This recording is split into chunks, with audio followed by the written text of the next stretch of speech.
Your takeaways from that? The first major takeaway for me is Mr. Peter Obi's simplicity, his humility. Now, he's saying that, look, he has just one house in Onitsha. In Lagos, he has a flat. He stays in hotels in Abuja whenever he's there. Look, the same cannot be said for many of these former governors. And he also pointed out that since he left office as governor in 2014, no succeeding state government has even bought him a bottle of water. Well, if you compare that, I don't think he was saying that in the context of expectation. It was the subtext for me is the fact that many of these former governors, they collect all kinds of privileges from the states. They would take a house in their states, they will get a house in Abuja, their medicals and that of their families will be paid for by the state government. They will go on holiday at state expense. They just turn themselves into government children. Whereas the honor of service should be more important. And so you have an example of one governor here saying that, look, it's not a parasite. It was enough for him to have served.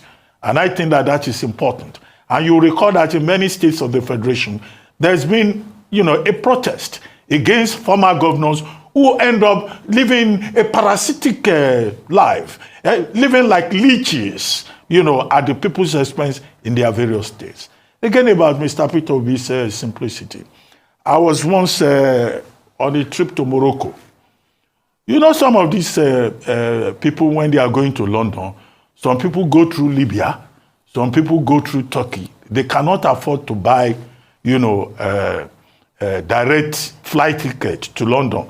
And that was even in those days when, tickets were even cheaper. Not now that, you almost have to go and rob a bank to be able to travel from one part of the world to the other.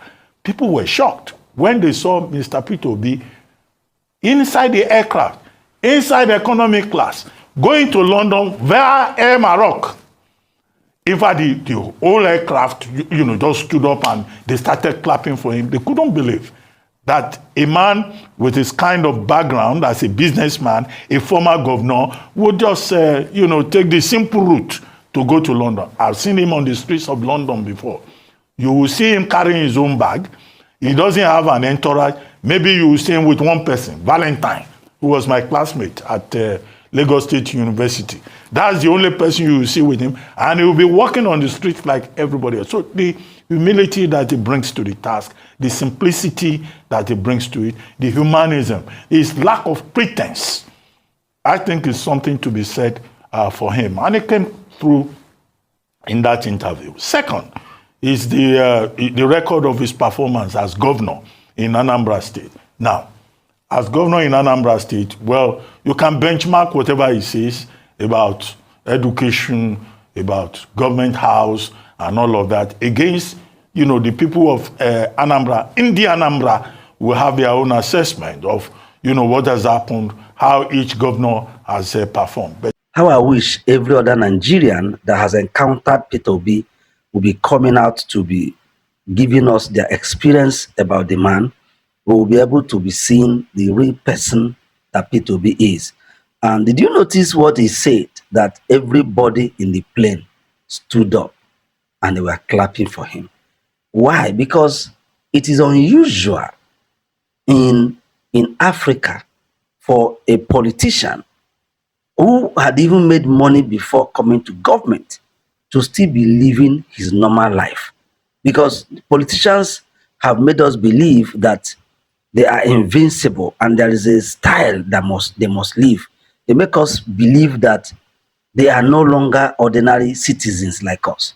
And so many of us have even come to believe that. So when we see a politician walking on the road, it is strange to us. But it shouldn't. It shouldn't. They are just human beings like us. So I commend Dr. Abati for that. But I just have some takeaways from what he said. Number one, that shows you the authenticity of the man called Peter Obi.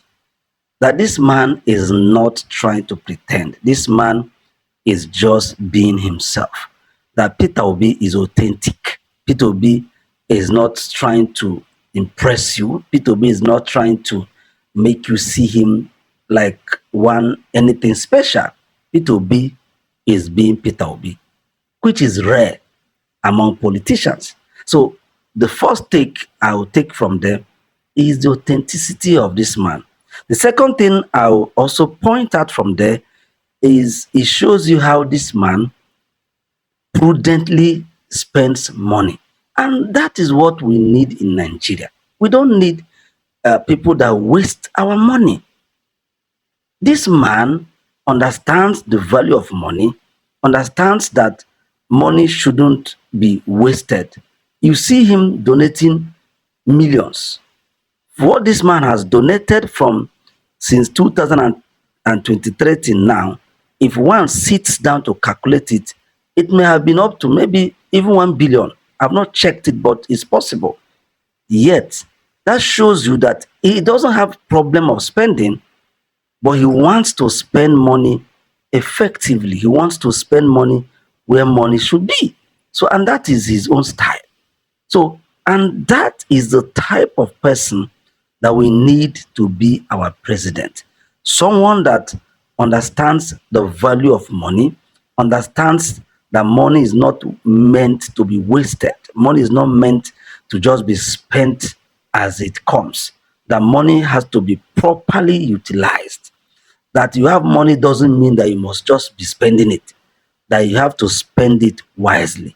And that is what we need in Nigeria. Honestly, that is what we need. And that is the difference. His understanding of how to manage money is what distinguishes him from the rest of the candidates. And that is what Nigeria needs. And honestly, we need a man that understands how to spend money, that understands even how to make the money. Because these guys, they don't care. They don't even know how to make money. All they care is eat the money. Tomorrow, another one will come. They're not even thinking about future. They're not even thinking about, the next generation.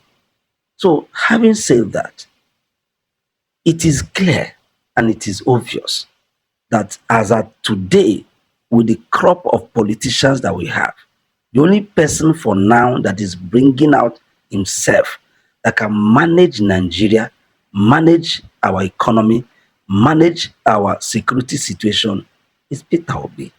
Honestly speaking, no other person matches him currently that is coming out. And that is why I encourage us, come 2027, let us all stand behind him and support him and do our own bidding in every way we can to ensure that by the grace of God, this man becomes our president.